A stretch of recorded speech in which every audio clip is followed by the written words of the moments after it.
जय हिंद साथियों। आज एक बात याद आ रही है पाकिस्तान की तरफ से जो कही गई थी कि क्या ये जो इंडिया की एक्ट्रेसेस हैं उनको जो है स्लेव बना के हम लाएं, सेक्स स्लेव। तो उस पे इतना करारा मुंह तोड़ थप्पड़ मारा है ना भारत ने।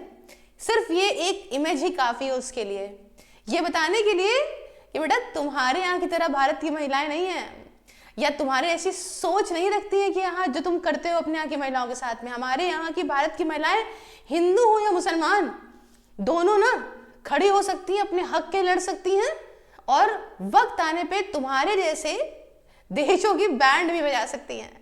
नमस्कार साथियों, स्वागत है आप सभी का मेरे चैनल सिर्फ आईएएस में। मैं प्रसन्ना वर्मा आज इस वीडियो के अंदर आपको एक्सप्लेन करूंगी किस तरह से प्रेस रिलीज के माध्यम से सब हमें बताया गया है कि ऑपरेशन सिंदूर को कैसे कैसे कंडक्ट करा गया, कौन कौन से कैंप्स को यहाँ पे डिस्ट्रॉय करा गया और उसके साथ साथ वो कैंप्स किस तरह से एक्टिव थे, क्या काम करते थे। इस वीडियो के अंदर मैं आपको पूरा एक्सप्लेन करूंगी। शुरू करने से पहले वीडियो को लाइक जरूर कर दीजिएगा। फिलहाल अब देखिए कि हमें रात में ही 1:30-2 बजे के आसपास ही 2 बजे के आसपास ही न्यूज़ मिलने लग गई थी। इसके लिए हमने एक वीडियो ऑलरेडी डाल भी दिया था, लेकिन जब ऑफिशियल स्टेटमेंट यहाँ सरकार रिलीज करती है तो चीज़ें अच्छी तरह से क्लियर होती हैं कि एक्चुअली में किस तरह से अंजाम दिया गया है। ठीक है, इंस्टाग्राम वगैरह पे जो भी चीज़ें चल रही होती हैं उसमें कुछ चीज़ें सही भी होती हैं, कुछ चीज़ें फेक भी बहुत ज़्यादा फैल जाती हैं ऐसे सर्कमस्टेंसेज में। तो हमें हमेशा सरकारी ही जितने भी जो है सोर्सेज हैं उन्हीं पर ही भरोसा करना चाहिए। फिलहाल आप पीछे मेरे न्यूज़ देख सकते हैं कि Indian arm forces hit terror targets इन पाकिस्तान, ये सब आप देख चुके होंगे ये कैसे चल रहा है। अब ऑपरेशन सिंदूर क्या है इसके बारे में थोड़ा सा शुरू से शुरू करते हैं। फिलहाल तो एक सैल्यूट है इस इमेज पे, मतलब बिल्कुल दिल गदगद गदगद हो गया, आंखों में आंसू आ गए ये सब देख के। अब आप ये देख सकते हैं कि ये सारी वो जगहें थी जहां पे इन स्ट्राइक्स को किया गया है, लेकिन शुरू से थोड़ा समझाने का प्रयास करती हूँ कि ऑपरेशन सिंदूर ही नाम क्यों। ऑपरेशन सिंदूर इसलिए साथियों क्योंकि आप जानते हैं कि जब 22 अप्रैल को पहलगाम के अंदर उन 26 लोगों का धर्म पूछ के, हिंदू धर्म पूछ के उनको उन टेररिस्टों ने मार दिया था। उनमें से वो महिलाएं, वो एक महिला जो कि नेवी ऑफिसर की वाइफ थी, वो उनके शरीर के बगल में बैठ के जिस तरीके से बैठी थी उसकी एक मतलब उनकी एक जो शांतपना था ना उसने पूरे देश को झंझोर दिया था। उसका सुहाग उजड़ जाना ये कोई छोटी बात नहीं थी। न जाने ऐसी कितनी और भी महिलाएं थी, 1-2 साल पुरानी शादी, 1-2 महीने पुरानी शादी के उनके सिंदूर उजड़ गए। इस सिंदूर को मतलब ये शब्द इतना ज्यादा भावुक करने वाला है ना कि आंसू ही आ गए उन परिवारजनों के भी और देश के न जाने कितने नागरिकों के भी। बहरहाल अब हम शुरुआत करते हैं कि कहाँ कहाँ स्ट्राइक करा है हमारी आर्म फोर्सेस ने और आखिरकार कैसे कैसे वो ऑपरेट करता था कैंप्स। थोड़ा एक्सप्लेन करती हूँ आपको। यहाँ आप देख सकते हैं कि जैसे हर जगह पे निकला था कि 9 टेरर साइट्स को अटैक करा गया है। उनमें से कुछ तो पाकिस्तान में ही है, कुछ ही किलोमीटर दूर हमने लाहौर से भी देखी, और कुछ जो है कैंप जो है वो पीओके रीजन से यहाँ पे डील हो रहे थे। एक एक करके अभी मैं आपको एक्सप्लेन करती हूँ। फिलहाल आप कैंप देख सकते हो, इसमें सवाई नाला, सैयदना बिलाल, मस्कर ए अक्सा, छेलाबंदी, अब्दुल्ला बिन मसूद, दुलई, गरही, हबीबुल्ला, इसके अलावा बतराशी, बालाकोट, ओघी, है ना, ये सारे के सारे कैंप्स आप यहाँ पे देख सकते हो। इसमें महमूना जोया और सलजर, इसमें एक इंपॉर्टेंट कैंप यहाँ पे आप देख रहे हो जो कि है मुदके, है ना, इसके बारे में थोड़ा सा मैं आपको अभी एक्सप्लेन करूंगी और कायदे से कि एक्चुअली में ये टेरर कैंप इतना इंपॉर्टेंट क्यों है। इसके अलावा आप देख सकते हो भावलपुर का कैंप भी बहुत ज्यादा इंपॉर्टेंट है जहां से चीजें एक्टिवेट होती थी। ठीक है, ये सारा पूछे मैंने आपको मैप लगा दिया है। अब यहाँ समझते हैं एक एक करके चीज़ों को। जैसे कि कुछ कैंप्स जैसे बात करें, अभी फिलहाल देखिए सवाई नाला मुजफ्फराबाद वाला जो अभी का ये अटैक आप देख रहे हो ना, ये यहीं से ही ट्रेन हुए थे टेररिस्ट। ये लश्कर तैयबा का ट्रेनिंग सेंटर था और कई सारे टेररिस्टों को ट्रेन करना यहाँ पे, ये सब सारा काम इस कैंप के अंदर होता था। इसके अलावा यहाँ पे बहुत सारे और कैंप हैं।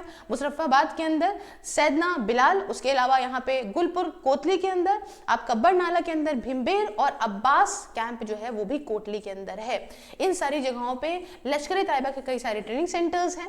ये करते क्या है, कोशिश क्या करते हैं कि इनको ऐसे रिलीजन के बात में फंसा के, जैसे इनकी एक अभी मैं आगे बताऊंगी आपको, मुदके के अंदर इनका एक जो कैंप है ना, उसमें क्या है कि इन्होंने 18 एकड़ के आसपास अपनी एक मस्जिद बना रखी है ना। और इसके माध्यम से जैश ए मोहम्मद ये सब टेररिस्ट ऑर्गेनाइजेशन क्या करते हैं कि उसमें रिलीजन के माध्यम से फंसा के और वहाँ जो है बहुत सारे क्या कह सकते हैं कि सारे हथियार वगैरह रखना और वहाँ ट्रेनिंग देना, ये सारा काम करने का प्रयास करते हैं और रिलीजन के पीछे छुप के। ठीक है, अब यहाँ पे आप देख सकते हैं कुछ कुछ कैंप्स के बारे में एक एक करके एक्सप्लेन करते हैं। ठीक है, ये क्या है क्या नहीं है। यहाँ देख सकते हैं टेररिस्ट कैंप कोतली गुलपुर का है ये। इसमें यहाँ पे आप देखिए ये क्या था, ये जैश ए मोहम्मद का ट्रेनिंग एरिया था। इसके अलावा लश्कर ए तैयबा का बेस 2 रजौरी था, एक्टिव था ये पूंछ के अंदर। अभी आपने पिछले 10 दिनों में काफी सुना होगा कि पूंछ के अंदर बहुत सारी फायरिंग स्मॉल स्केल तौर पे जब इन्होंने अग्रीमेंट सीज फायर का ये जो है ब्रेक कर करके इसने जो है फायरिंग करना वहां पे शुरू करी है, तो पूंछ में काफी डिस्टर्बेंस रहता है। तो 30 अप्रैल 2023 में हमने देखा पूंछ में इसने किस तरीके से दिक्कतें पैदा करी। इसके अलावा 9 जून 2024 में टूरिस्ट की बस के ऊपर अटैक हुआ था, आपको मालूम होगा। ये भी ट्रेनिंग सारी की सारी यही कोटली गुलपुर वाले कैंप से ही कराई गई है। ये 30 किलोमीटर एलओसी से जो है वो लोकेटेड है। दूसरी बात करते हैं हम बिम्बेर कैंप की। ठीक है, ये भी पाकिस्तान ऑक्यूपाइड जम्मू एंड कश्मीर के अंदर है। ये एलओसी से 9 किलोमीटर दूर है साथियों, और यहाँ पे ही हथियार वगैरह रखना, ये सारी चीजें यहाँ पे पाकिस्तान जो है वहाँ के टेररिस्ट करते हैं। तीसरे कैंप की बात करते हैं हम कोटली अब्बास। ये भी पाकिस्तान ऑक्यूपाइड जम्मू एंड कश्मीर के अंदर है। एलओसी से इसका डिस्टेंस देखिए तो 13 किलोमीटर का है साथियों। इसमें कैपेसिटी जो है टेररिस्ट को ट्रेन करने की वो 15 है, मतलब 15 टेररिस्ट जो हैं वो यहाँ पे ट्रेन करे जा सकते हैं। ये सारी इमेजेस सैटेलाइट्स और ड्रोन के माध्यम से जो है वो इंडियन एयरफोर्स ने, आर्मी ने पूरा जो भी ऑपरेशन ये कंडक्ट करा उसमें इन सब चीज़ों की रिकॉर्डिंग ज़रूर करी। कल को घड़ियाली आंसू लेके इंटरनेशनल फोरम पे पाकिस्तान ना चला जाए और ये कहने लगे कि हमको मार दिया, हमारे यहाँ के लोगों को फर्जी मार दिया, है ना। ऐसा नहीं होना चाहिए। अच्छा, उसके बाद कुछ टेररिस्ट कैंप के बेसिस पाकिस्तान के अंदर भी यहाँ पे करे गए हैं, जैसे कि हमने देख सकते हैं आप पीछे भवलपुर के अंदर, मुदके के अंदर, सलजल के अंदर, महमूना जोया के अंदर। वो मैं आपको एक्सप्लेन करती हूँ। अब यहाँ समझिएगा कि पाकिस्तान ऑक्यूपाइड कश्मीर के अंदर तो मैंने आपको बताया, अब ये जो सारे के हैं ये हम बात करेंगे पाकिस्तान के अंदर के कैंप्स के बारे में। ठीक है, तो आप देखते हैं सर्जिल कैंप सियालकोट का जो है ये इंटरनेशनल बॉर्डर से है ना, आईबी से हम बात करेंगे 6 किलोमीटर है। अब यहाँ पे एलओसी की बात नहीं हो रही है, ठीक है, इंटरनेशनल बॉर्डर जो है उसकी बात हो रही है। एलओसी तो आपका जम्मू एंड कश्मीर में ही है। तो यहाँ पे इंटरनेशनल बॉर्डर से 6 किलोमीटर दूर है। और आपने देखा होगा कि मार्च 2025 में जो 4 जवान हमारे मारे गए थे उनकी टेररिस्टों की ट्रेनिंग यहीं पे ही कराई गई थी। इसके साथ यहाँ पे टेररिस्ट कैंप आता है महमूना जोया का, जो कि हिजबुल मुजाहिदीन का कैंप है और ये इंटरनेशनल बॉर्डर से 12 से 18 किलोमीटर दूर है। उसके बाद हम कैंप की बात करते हैं मरकज तैयबा मुदके। ये मुदके जो जगह है ये बहुत इंपॉर्टेंट है, कई तरह से मैंने आपको बताया बहुत सारे तरीके से। ये अगर हम बात करें इस कैंप के बारे में तो ये 18 से 25 किलोमीटर दूर है इंटरनेशनल बॉर्डर से।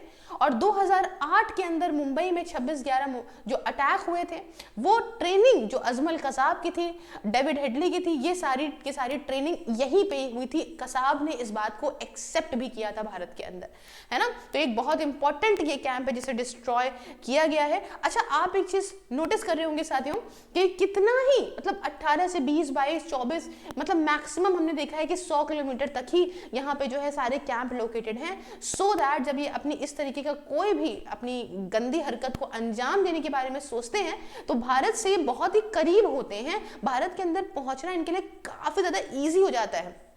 उसके बाद बात आती है मरकज सुभान अल्लाह कैंप के बारे में, जो कि 100 किलोमीटर है इंटरनेशनल बॉर्डर से। जैश ए मोहम्मद का हेडक्वार्टर था ये, और ट्रेनिंग, रिक्रूटमेंट सब कुछ यहाँ पे होती थी। इसके साथ साथ भारत ने जो अपनी प्रेस रिलीज करी है उसमें बताया है कि हमने कोई भी तरह से सिविलियंस को हर्ट नहीं करा, सिविलियंस को टारगेट नहीं करा, तो सिविलियंस उनकी तरफ के नहीं मरे हैं, तो इस वजह से हमने एक नॉन एस्केलेटरी एक्शन लिया है। इसका मतलब कि हमने कोई आपके मिलिट्री इस्टेब्लिशमेंट पे हर्ट नहीं करा है, हमने आपसे वॉर नहीं करी है, हम सिर्फ टेररिज्म के खिलाफ ही यहाँ पे बोल रहे हैं। बहुत सारे उधर से स्टेटमेंट्स आना शुरू हो गए हैं कि एक्ट ऑफ वॉर है, ये है, वो है, वो तो मैं एक एक लेक्चर आपके लिए लाती रहूंगी। फिलहाल आप एक एक करके समझिए, आपके पास बहुत ढेरों लेक्चर आने वाले हैं। अब इन तस्वीर को देख लीजिए साथियों, वो तस्वीर तो जो महिला की है ना, वो बॉडी के बगल वाली, तो वो तो बिल्कुल आंसू लाने वाली है। इसके अलावा ये सब वो लोग हैं जिनको बहुत ज़्यादा तकलीफ हुई, उनके परिवार वाले कैसे ही नहीं रहे, समझिए। अच्छा, 1 मिनट का समय लूँगी, आप वर्चुअल लाइब्रेरी ज्वाइन कर सकते हैं सिर्फ 99 रुपीज़ पर मंथ में, रिगार्डिंग बात करने के लिए ऊपर नंबर दिए गए हैं। अच्छा, इसके बाद अभी एक न्यूज़ आ रही है 1-2 घंटे से कि पाकिस्तान ने रिटेलिएट करा है और हमारे जम्मू एंड कश्मीर के अंदर 7 लोगों की मौत हुई है, 38 लोग इंजर्ड हुए हैं, कुछ जवान इंजर्ड हुए हैं। इसके बारे में मैं थोड़ा रिसर्च करके आपको एक नई वीडियो ला के देती हूँ। बहरहाल अभी ये समझिए कि हमारे फॉर्मर आर्मी चीफ जो है उन्होंने एक ट्वीट करके लिखा पिक्चर अभी बाकी है मेरे दोस्त, पिक्चर अभी बाकी है। तो ये बड़ा दिमाग में जो है वो एक लाता है, शक लाता है कि अब और क्या होना बाकी है। ये तो आगे आने वाले वक्त में ही समझ में आएगा। तब तक के लिए देश के साथ तो लगे ही रहिए आपको, और भगवान ने चाहा, ऊपराला ने चाहा तो ज़रूर ऐसा सबक सिखाएंगे कि दोबारा ना इनके रूह कांपेगी भारत के अंदर आके इस प्रकार का कोई भी अटैक करने के लिए। तो भाई मिलते हैं नेक्स्ट वीडियो में, और साथियों आप मुझे हर एक सोशल मीडिया प्लेटफॉर्म पे फॉलो कर लीजिए। इस समय वीडियोस हर जगह आ रही है, न्यूज़ हर जगह मिल रही है। जय हिंद, जय भारत।